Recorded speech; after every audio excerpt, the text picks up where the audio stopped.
I have a dream that my 4 little children will one day live in a nation where they will not be judged by the color of their skin, but by the content of their character. I have a dream today. Black history has been American history.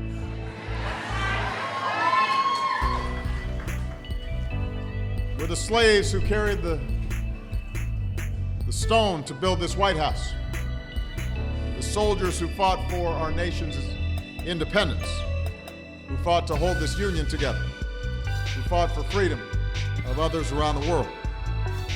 We're the scientists and inventors who helped unleash American innovation. We stand on the shoulders not only of the giants in this room, but also countless nameless heroes who marched for equality and justice for all of us. And down through the decades, African American culture has profoundly shaped American culture and music and art, literature, and sports. I refuse to accept the view that mankind is so tragically bound to the starless midnight of racism and war. The bright daybreak of peace and brotherhood can never become a reality. We declare our right on this earth to be a man, to be a human being, to be respected as a human being, to be given the rights of a human being in this society, on this earth, in this day, which we intend to bring into existence by any means necessary. Soul has no color. No shape, no form. You have the power to change perception, to inspire and empower, and to show people how to embrace their complications and see the flaws and the true beauty and strength that's inside all of us. Change will not come if we wait for some other person, or if we wait for some other time. We are the ones we've been waiting for. For those who marched, and for those who prayed, and for those who sang and bled, and for those who believed, and for those who died, I stand as 10,000 to the 10th power. Hi everyone, I'm Jay Albito, and thank you for joining me for this special broadcast to celebrate Black History Month. We will begin with a brief history around this illustrious celebration.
Thank you. Now let's pause for a moment and reflect on the meaning of Black History Month.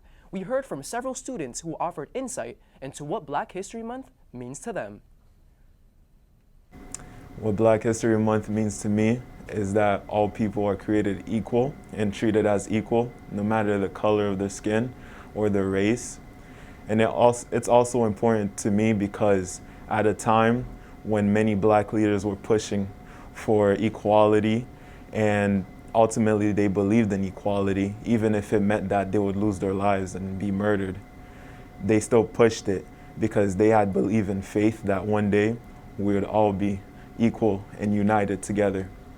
It's also a time that where we should be equal, united as a group, filled with many different colors and races, always contributing, because many different parts of us can contribute and complete all types of goals. And that's it. For me, Black History Month is an opportunity to make other people learn about Black history, but not only the history, but everything in general, especially the culture. To me, Black History Month means celebrating Black culture, its history, and its impact on everybody. What Black history means for me is the impact that it has on everyone, and it also gives everyone an opportunity who are not informed about Black History Month to have a different perspective on the culture and the achievements that they have accomplished. To me, Black History Month is a time that we should take the chance to educate ourselves on Black history and Black culture. To me, Black history means the acknowledgement and appreciation for the influence, the heritage, and the cultural representation that's been brought upon the world by Black and African American culture altogether. To me, it's more than just the key figures. To me, it's more than the color of your skin.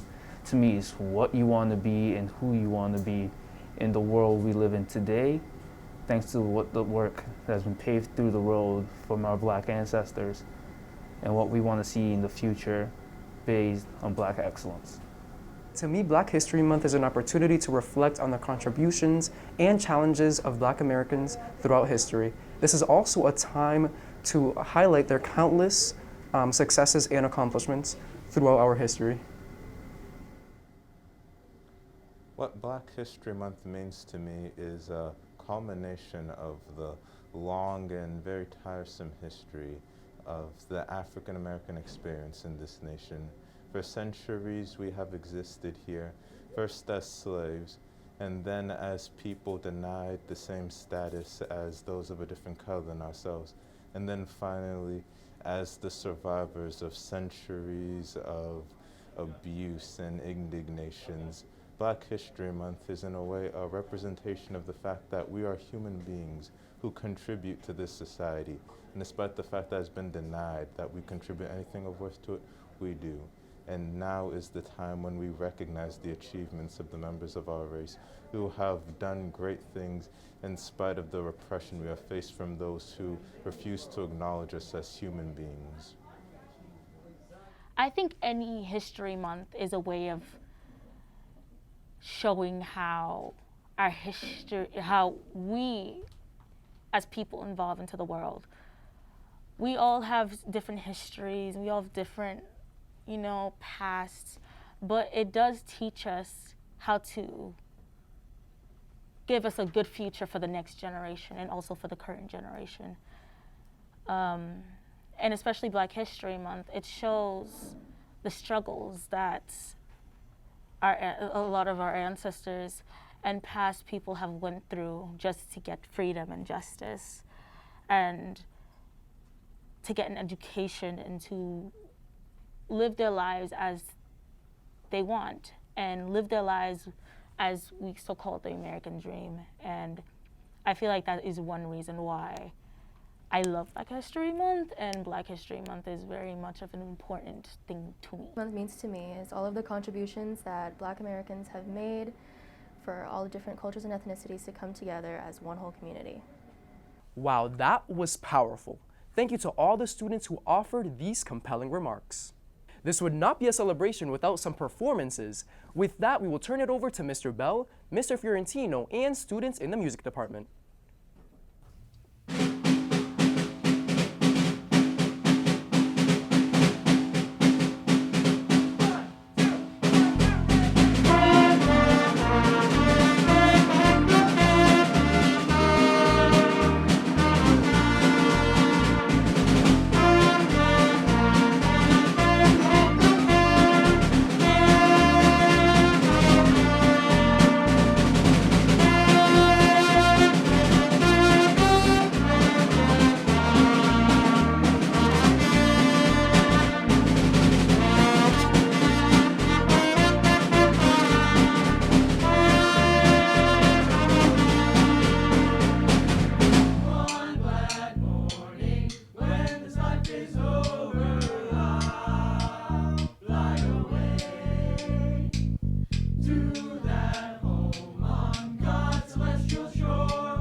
now welcome our guest speaker, Nicole McLean, who is a Lynn native and founder of the North Shore Juneteenth Association. Hello, everyone. Good morning or good evening, depending on what time you're looking at this video. My name is Nicole McLean. I am the president and founder of North Shore Juneteenth Association. You can find us on Instagram and Facebook at NS Juneteenth. Thank you for inviting me to be a part of this Black History Month celebration. I'm going to speak a little bit about the Juneteenth holiday. Juneteenth is now recognized as a federal holiday. This holiday commemorates the 2-year delay and then final notice of freedom given to enslaved Black men, women, and children. We celebrate Juneteenth in recognition of June 19th, 1865, when General Gordon Granger rode into Galveston, Texas, and announced General Order Number 3, which states, "The people of Texas are informed that, in accordance with a proclamation from the Executive of the United States, all slaves are free. This involves an absolute equality of personal rights and rights of property between former masters and slaves, and the connection heretofore existing between them becomes that between employer and hired labor. The freedmen are advised to remain quietly at their present homes and work for wages. They are informed that they will not be allowed to collect at military posts, and they will not be supported in idleness, either there or elsewhere." While the order was critical in expanding freedom to enslaved people, the racist language used in the last sentences foreshadowed the fight for equal rights and that it would continue. I must add, before this order, slave owners in Mississippi, Louisiana, and other points east had been migrating to Texas to escape the Union Army's reach. And in hurried reenactment of the original Middle Passage, more than 150,000 slaves were forced to make the trek west. After the order was given, it still took 2 full years before enslaved Black Americans were able to celebrate Juneteenth. The first Juneteenth celebration happened in 1867. Former slave owners continued to enforce their power over the freedmen and women, killing Black families, oppressing Black men, women, and children, and cruelly punishing them in every way imaginable. 250,000 enslaved people were being held in Galveston, Texas. The acknowledgement of Juneteenth as a federal holiday was a long fought battle. The fight did not begin last year. The fight has gotten attention, and the events of 2020 allowed change makers to grant Black people one request. Black people have been pushing for this to happen for years. We are extremely excited to see the fruit of that labor and will rejoice because dismissing the work and the people that did the work to make this happen would be shameful. If you do not know who Opal Lee is, look her up. If you do not know that there is a National Juneteenth Observance Foundation, Google it. While we rejoice during this Black History Month, we understand that there is still work to be done to end systemic racism and to change hearts and minds about what Black Americans represent. "Ain't I a woman and I am a man" are historical statements that sum up the fight for equity. Banning race theory in schools, refusing to reimagine policing, refusing to acknowledge systems of oppression that plague every area of our society, and blocking reparations legislation are actions that do not honor this month. Those actions let us all know that while we celebrate, we must continue to keep the bigger picture in focus. Black History Month represents hope and resilience. Black people began to build a life for themselves in America, to reunite forcefully separated families, and to make decisions for themselves. Doing so despite nowhere to go or any financial foundation from which to start.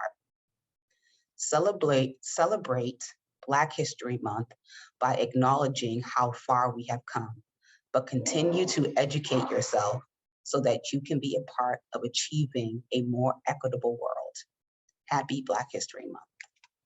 The art department led by Mrs. Warren will now join us in this celebration with some creative artwork.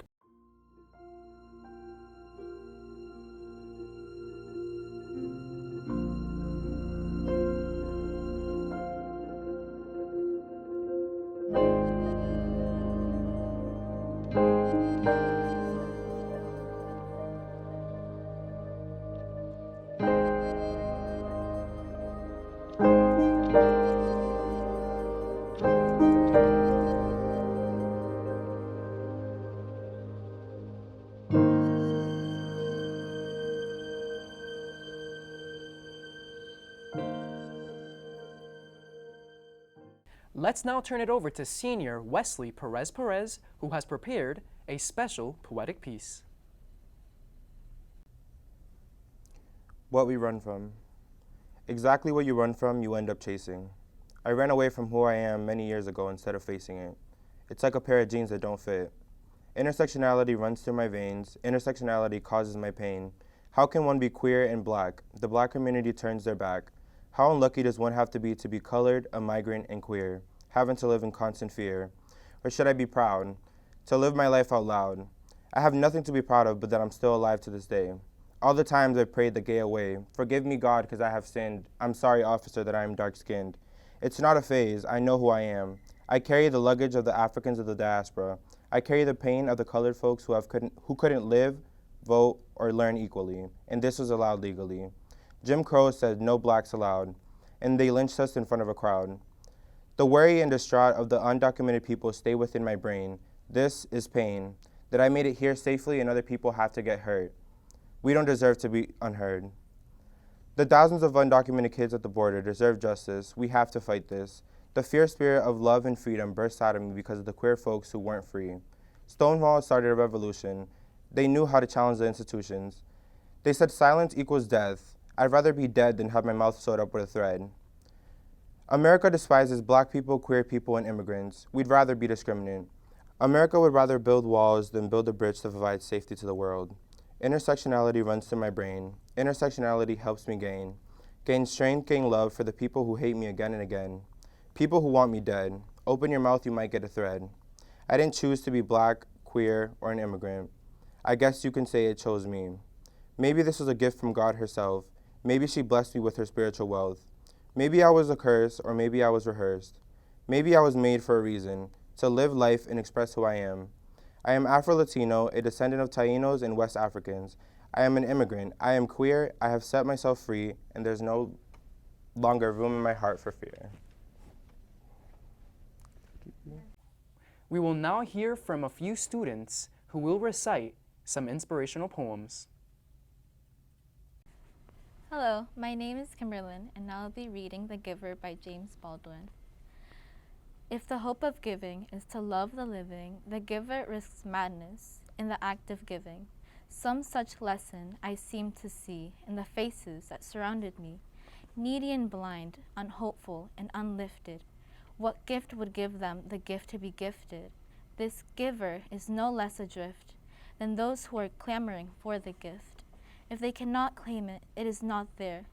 If their empty fingers beat the empty air, and the giver goes down to his knees in prayer, know that all of his givings have been thought for naught, and that nothing was ever what he thought, and turns into his guilty bed to crave at the starving multitude standing there, and rises from bed to curve at heaven.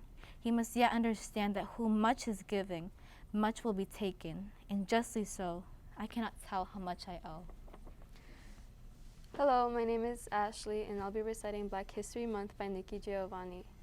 If Black History Month is not viable, then wind does not carry the seeds and drop them on fertile land.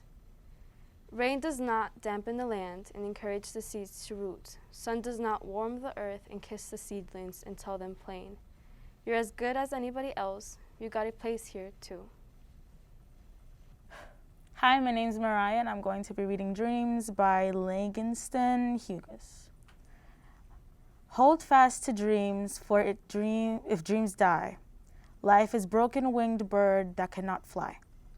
Hold fast to dreams, for when dreams go, life is a barren field, frozen with snow. My name's Mia Quintana. I'm reciting a poem called His Dream Lives On. Today is the day we all sing in honor of Martin Luther King. Whenever people fight to be free, his name is remembered with dignity. When black people weren't treated right, he stood strong to lead the fight. He fought with love, not guns or darts. He changed people's minds and their hearts. But some people didn't like his words. He was taken away to a better world. When his dream lives on, his dream lives on that all can be free. When we knock down the walls between you and me, Martin Luther King's life did not last, but his dream and spirit are free at last. Well, that's all for today, folks. Thank you to all of our guests who made this celebration possible. Happy Black History Month.